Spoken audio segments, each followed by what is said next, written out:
Chers amis, je suis très heureux de vous retrouver aujourd'hui pour la suite de ma story. Je me souviens de la première fois où je me suis vraiment rendu compte de ce qu'était un mixage. J'avais l'habitude d'écouter des albums de Marvin Gaye, des Didi Bango ou Les Têtes Brûlées, sans toutefois penser à ce qui permettait d'obtenir un rendu musical aussi agréable et cohérent. Parfois, la différence sonore entre un disque et un autre attirait mon attention, mais je ne m'étais jamais interrogé sur ce qui était à l'origine de cela, car j'avais l'impression que cela allait de soi. Seule la voix ou le texte et parfois un riff de guitare ou d'un autre instrument venaient attirer mon attention parce qu'il ressortait plus de la musique et venait apporter une nuance agréable et puissante à la chanson. Ce n'est que plus tard, lorsque j'ai décidé de produire mon album, que j'ai commencé à m'intéresser à cet aspect-là. Je me rappelle d'ailleurs qu'à l'époque, un ami me parlait tout le temps du mix qu'il était en train de faire.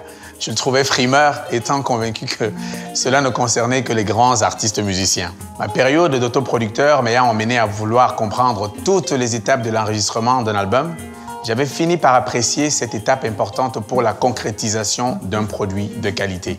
Il me paraissait alors essentiel d'avoir un bon mixage et que ceci pouvait même être à l'origine de l'identité d'un projet. Un soir, après une séance de répétition, j'ai rendu visite à mon pote dans le 11e arrondissement de Paris. Il avait transformé sa cave en studio de mixage. J'ai alors assisté pour la toute première fois au mixage d'un album et j'ai compris la nécessité de choisir un ingénieur qui corresponde à la direction et à la couleur que l'on souhaite donner à son album. J'en avais profité pour lui poser la question de la différence entre un mixage et un mastering. Il m'avait alors expliqué que le mixage est un mélange homogène de plusieurs instruments pour arriver à un équilibre cohérent en décibels, en traitement sonore, en dynamique et en spatialisation. Le mastering, lui, est la suite du mixage car il se base sur ce dernier. Il permet de dynamiser le titre entier de manière globale, contrairement au mixage qui traite des éléments séparés qui composent une chanson. Ces échanges m'ont permis de comprendre encore mieux ce qui m'attendrait durant l'enregistrement de mon album et m'ont également orienté sur le choix des techniciens à solliciter.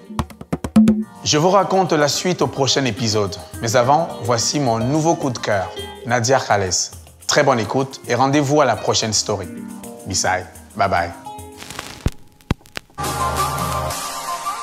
بزاف عليك بزاف تلقى وحدة بحالي عليك ديما تخاف الدنيا ما تبالي بزاف عليك بزاف تلقى وحدة